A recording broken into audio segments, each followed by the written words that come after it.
हमने रामः और रामौ इन शब्दों को पढ़ लिया है। अब हम रामाः शब्द को पढ़ेंगे।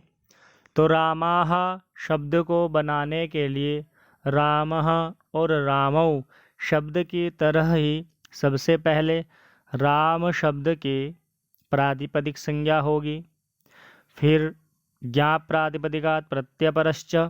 इन तीनों सूत्रों के अधिकार में सु और जस इत्यादि 21 प्रत्यय हुए। उन 21 प्रत्ययों की एक वचनादि संज्ञा हुई और विभक्ति संज्ञा हुई।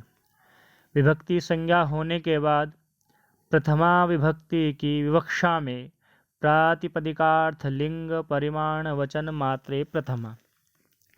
इस सूत्र से प्रातिपदिकार्थ में प्रातिपदिक के अर्थ में प्रथमा विभक्ति का विधान हुआ। राम, सु और जस ऐसी स्थिति हुई। फिर हमें यहाँ पर बहुत्व की विवक्षा है, बहुवचन की विवक्षा है, तो बहुषु बहुवचनम। इस सूत्र से बहुत्व की विवक्षा में जस प्रत्यय हुआ।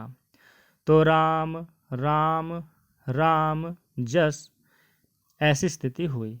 उसके बाद सरूपाणाम एक शेषः एक विभक्तौ। इस सूत्र से केवल एक ही राम शेष रहा, अन्य सभी रामों का लोप हो गया। तो राम, धन, जस ऐसी स्थिति होने पर चूटु सूत्र से जस के जकार की इत संज्ञा हुई और तस्य लोपः इस सूत्र से लोप हुआ। तो स्थिति बनी राम, धन, अस।